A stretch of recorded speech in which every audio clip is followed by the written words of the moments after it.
നമസ്കാരം, ഹലോ ഡോക്ടറിലേക്ക് സ്വാഗതം. നമ്മളിന്ന് ചർച്ച ചെയ്യുക ബ്രെയിൻ ട്യൂമേഴ്സിനെ കുറിച്ചാണ്. ഈ വിഷയം ചർച്ചയിനായി നമ്മോടൊപ്പം ഉള്ളത് തിരുവനന്തപുരത്തെ SUT ഹോസ്പിറ്റലിലെ കൺസൾട്ടൻറ്റ് ന്യൂറോ സർജനായ ഡോക്ടർ നവാസാണ്. നമസ്കാരം ഡോക്ടർ, ഹലോ ഡോക്ടറിലേക്ക് സ്വാഗതം. ഡോക്ടറെ, സാധാരണഗതിയിൽ തലയ്ക്കകത്തുണ്ടാകുന്ന ഏതൊരു പ്രശ്നവും അതൊരു തലവേദനയായിട്ടായിരിക്കും എല്ലാവരും പ്രസൻറ്റ് ചെയ്യുക എന്ന് പറഞ്ഞ് കേട്ടിട്ടുണ്ട്.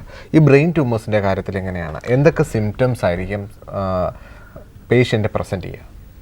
ബ്രെയിൻ ട്യൂമറിൻ്റെ രോഗലക്ഷണങ്ങൾ മനസ്സിലാക്കണമെങ്കിൽ അത് നമുക്ക് ബ്രെയിനിന് പല പല ഭാഗങ്ങളുണ്ട്. ഓരോ ഭാഗത്തിനും ഓരോ ഫങ്ഷൻസ് ഉണ്ട്.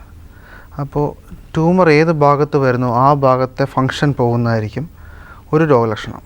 പക്ഷേ എല്ലാവരും പറയാറുള്ള പോലെ തന്നെ തലവേദനയാണ് ഒരു പ്രധാന രോഗലക്ഷണം. പക്ഷേ എല്ലാ തലവേദനയും ബ്രെയിൻ ട്യൂമർ അല്ല എന്ന് എല്ലാവരും മനസ്സിലാക്കണം. 1% താഴെ മാത്രമുള്ള തലവേദനകൾ മാത്രമേ ബ്രെയിൻ ട്യൂമറുകളായി മാറാറുള്ളൂ. നമ്മുടെ ശരീരത്തിൻ്റെ പല ഭാഗത്ത് മുഴകൾ വരാറുണ്ട്. അപ്പോൾ തലയുടെ കാര്യം എടുത്തു കഴിഞ്ഞാൽ, ബ്രെയിനിൻ്റെ കാര്യം എടുത്തു കഴിഞ്ഞാൽ എത്രത്തോളം കോമൺ ആണ് നമ്മുടെ രാജ്യത്ത് ബ്രെയിൻ ട്യൂമേഴ്സ് വരാനായിട്ട്? ബ്രെയിൻ ട്യൂമറുകൾ അത്യാവശ്യം നല്ല കോമൺ ആണ്. പറഞ്ഞത്ര റെയർ അല്ല. പല പല ട്യൂമറുകളുണ്ട്. അപ്പോൾ ഒരു ഗ്ലയോമ, മെൻജിയോമ അല്ലെങ്കിൽ പിറ്റ്യൂട്ടറി അഡിനോമ, ഈ 3 ട്യൂമറുകളാണ് ഒരു 90% ബ്രെയിൻ ട്യൂമറുകൾ. ബാക്കി ട്യൂമറുകൾ വളരെ വിരളമാണ്. പിന്നെ ഇത് അഡൾട്ട്സിൽ കാണുന്ന ട്യൂമേഴ്സാണ്. കുട്ടികളിലെ ട്യൂമറുകൾ ഒരു വിഭിന്ന വിഭാഗമാണ്. അതൊരു വേറെ ടൈപ്പ്, മെഡുലോബ്ലാസ്റ്റോമ, കുറച്ചുകൂടെ സിവിയറിറ്റി കൂടിയ ട്യൂമേഴ്സാണ് കുട്ടികളിൽ കാണുന്നത്. നേരത്തെ പറഞ്ഞ പോലെ സിംറ്റം പറഞ്ഞു പോകുമ്പോൾ എന്തൊക്കെ സിംറ്റം ആയിരിക്കും, എങ്ങനെയായിരിക്കും ഒരു പേഷ്യൻ്റെ പ്രസൻറ്റ് ചെയ്യുക? ഇപ്പോൾ എനിക്ക് തലയിലൊരു ഏതെങ്കിലും ഒരു മുഴ വരുന്നു എന്ന് വിചാരിച്ചോട്ടെ. അപ്പോൾ എന്തൊക്കെ പ്രസൻറ്റേഷൻ ആയിരിക്കും പേഷ്യൻ്റ് കാണിക്കുക, സാധാരണ കോമൺ ആയിട്ട് കാണിക്കുന്ന പ്രസൻറ്റേഷൻസ്? അഭിലാഷ് നേരത്തെ പറഞ്ഞ പോലെ തലവേദന തന്നെയായിരിക്കും മുഖ്യ ലക്ഷണം. കാരണം ബ്രെയിൻ ഒരു ഹാർഡായിട്ടുള്ള നമ്മുടെ സ്കള്ളിൻ്റെ ഉള്ളിലാണ്. അപ്പോൾ അതിൻ്റെ അകത്തുള്ള പ്രഷർ എപ്പോഴും കോൺസ്റ്റൻ്റ് ആണ്. അപ്പോൾ എപ്പോഴൊരു ട്യൂമർ വളരുമ്പോൾ പ്രഷർ തലയ്ക്കുള്ളിൽ കൂടും. അപ്പോൾ ആദ്യ ലക്ഷണം മിക്കപ്പോഴും തലവേദന തന്നെ ആയിരിക്കും. തലവേദന അതിൻ്റെ ഒപ്പം ഛർദ്ദിൽ, എസ്പെഷ്യലി അതിരാവിലെയുള്ള ഛർദ്ദിൽ, ഇത് രണ്ടുമായിരിക്കും മെയിൻ ലക്ഷണങ്ങൾ. പിന്നെ ചില രോഗികൾക്ക്, അതായത് ട്യൂമർ ടൈപ്പ് അനുസരിച്ച്, നമ്മുടെ ട്യൂമറിൻ്റെ ഒരു ഘടന അനുസരിച്ച് ചില പേഷ്യൻ്റ് ജന്നി ഉണ്ടാകും. അതെ, ജന്നി ഒരു ലക്ഷണമാണ്. ഇത് മൂന്നുമല്ല, ഞാൻ നേരത്തെ പറഞ്ഞ പോലെ ട്യൂമർ അവിടെ ഇരിക്കുന്നത്. ഇപ്പോൾ സ്വഭാവം നിയന്ത്രിക്കുന്ന ഭാഗത്താണെങ്കിൽ രോഗി ഒരു മാനസിക നില തെറ്റിയ രീതിയിൽ പെരുമാറാം, അല്ലെങ്കിൽ സ്വഭാവ വ്യത്യാസങ്ങൾ കാണിക്കാം. ഇപ്പോൾ സംസാരിക്കുന്നതിൻ്റെ ഏരിയയിലാണ് ട്യൂമർ ഇരിക്കുന്നതെങ്കിൽ രോഗിയുടെ സംസാര ശേഷി നഷ്ടപ്പെടാം, അല്ലെങ്കിൽ ചില വാക്കുകൾ കിട്ടാതാകാം, അല്ലെങ്കിൽ ഇപ്പോൾ രോഗിയുടെ ഫൈൻ സ്കില്ല്, ഇപ്പോൾ ഒരു ഡ്രൈവറിനാണെങ്കിൽ പെട്ടെന്ന് ഡ്രൈവിംഗ് മറന്നു പോവുക, അങ്ങനെ എന്തെങ്കിലും സംഭവിക്കാം. തയ്യൽക്കാരൻ ആ ഒരു പർട്ടിക്കുലർ സ്കിൽഡ് ജോബ് മറന്നു പോവുക, അല്ലെങ്കിൽ ചില കാൽക്കുലേഷൻസ് മിസ്സാവുക, അങ്ങനെ ചില പർട്ടിക്കുലർ ഇത്. പിന്നെ ബ്രെയിൻ സ്റ്റെം, ഇതിപ്പോൾ ബ്രെയിനിലെ മെയിൻ ഭാഗങ്ങളാണ്. ബ്രെയിൻ സ്റ്റെം എന്നൊരു ഭാഗത്താണ് ട്യൂമറുകൾ വരുന്നതെങ്കിൽ നമുക്ക് നമ്മുടെ സുപ്രധാനമായ ഹാർട്ട്, ലങ്സൊക്കെ കൺട്രോൾ ചെയ്യുന്നത്. അപ്പോൾ അതിന് രോഗലക്ഷണങ്ങൾ വേറെ വ്യത്യാസമാണ്. അതിന് ജന്യൊന്നും ഉണ്ടാകില്ല, പക്ഷേ തലച്ചോറിൽ നീർക്കെട്ടുണ്ടാക്കി അബോധാവസ്ഥയിൽ പോകുന്ന കണ്ടീഷൻ ഉണ്ടാകും. ഏതൊക്കെ ട്യൂമറാണ് മാരകമായിട്ട് വരാറുള്ളത്? സാധാരണഗതിയിൽ എല്ലാ ട്യൂമറും നമുക്ക് നന്നായിട്ട് ട്രീറ്റ് ചെയ്യാൻ പറ്റുന്ന ഒന്ന് തന്നെയാണോ?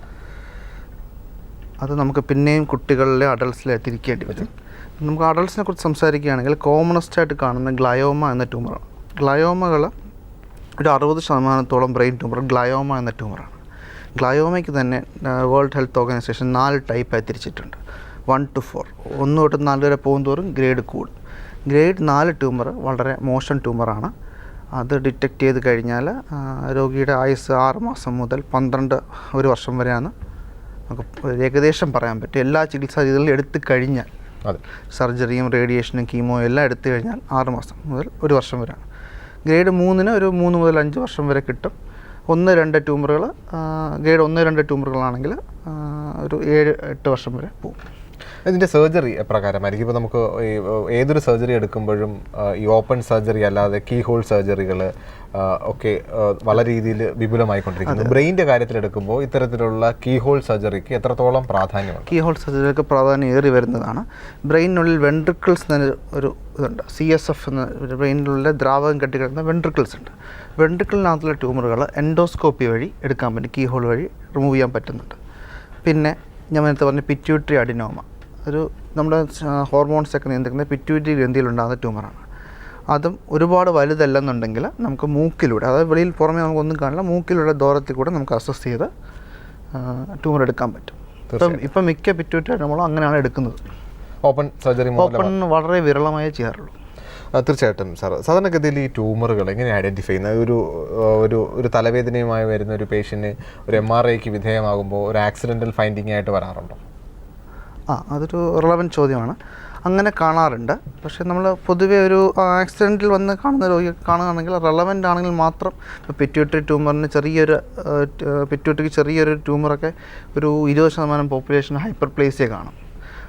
അത് MR കാണുമ്പോൾ ആക്സിഡൻ്റ് ഡിറ്റക്ട് ചെയ്യുന്നതാണ്, ഫങ്ഷനിങ് അല്ല. അത് വേറെ പ്രശ്നങ്ങളൊന്നും ഉണ്ടാക്കുന്നില്ലെങ്കിൽ നമുക്ക് നിരീക്ഷണം മാത്രം മതി. ഇത് സീരിയലായിട്ട് പുള്ളി ഒരു വർഷത്തിലൊരിക്കലോ അല്ലെങ്കിൽ 2 വർഷത്തിലൊരിക്കലോ MRI എടുത്ത് ഇത് വളരുന്നുണ്ടോ ഇല്ലയോ നോക്കിക്കൊണ്ടിരുന്നാൽ മതി. എപ്പോഴും ഓപ്പറേഷൻ തന്നെ വേണമെന്നില്ല. ആക്സിഡൻ്റ് ഡിറ്റക്ട് ചെയ്യുന്ന ട്യൂമേഴ്സിന് അങ്ങനെ മതിയാവും. തീർച്ചയായിട്ടും സാർ, ഏതൊരു ട്യൂമർ വന്നു കഴിഞ്ഞാലും തലയിലുണ്ടാകുന്ന ഏതൊരു മുഴയും നീക്കം ചെയ്യേണ്ടത് ആവശ്യമുണ്ടോ? സാധാരണഗതിയിൽ നമ്മുടെ ശരീരത്തിനകത്തൊരു മുഴ വന്നു കഴിഞ്ഞാൽ അത് നമുക്ക് പ്രശ്നമുണ്ടാക്കുന്ന ഒന്നല്ലെങ്കിൽ കൂടിയും പലപ്പോഴും അത് നമുക്ക് റിമൂവ് ചെയ്യാറുണ്ട്. ബ്രെയിൻ്റെ കാര്യത്തിൽ ഞാൻ ഈ പിറ്റ്യൂട്ടറി ഗ്രന്ഥി ഒഴിച്ചാൽ ബാക്കി ഒരുപാട് ബ്രെയിൻ ട്യൂമർ എന്നൊരു വലിയൊരു എൻറ്റിറ്റിയാണ്. ഒരു 120 ടൈപ്പ് ട്യൂമറുകളുണ്ട്. അപ്പോൾ കൊച്ചു കുട്ടികളിൽ ഗ്രേഡ് 1 ഗ്ലയോമയാണെന്ന് കിട്ടുക. നമുക്ക് നിരുപദ്രവകരമായി അകത്തിരിക്കുകയാണ്. ഇതുപോലെ ആക്സിഡൻറ്റ് പറ്റിയപ്പോൾ സംഭവിച്ചപ്പോൾ സ്കാൻ എടുത്തപ്പോൾ കണ്ടുപിടിക്കപ്പെട്ടതാണ്. കുട്ടിക്ക് അതുകൊണ്ട് യാതൊരു കുഴപ്പമില്ല, കുട്ടി സ്കൂളിൽ പോകുന്നു, ദൈനംദിന ജീവിതത്തിന് യാതൊരു കുഴപ്പമില്ലെന്നുണ്ടെങ്കിൽ നിരീക്ഷണം മാത്രം മതി.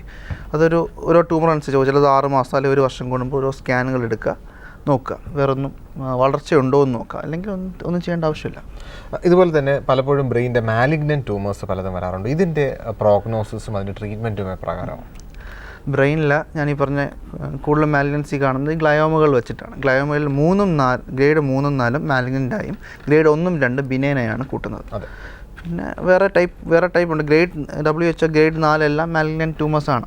പിന്നെ മെനിഞ്ചോമ എന്ന ട്യൂമറുണ്ട്, അത് ഗ്രേഡ് 3 ആണെങ്കിൽ മാലിഗ്നൻ്റാണ്.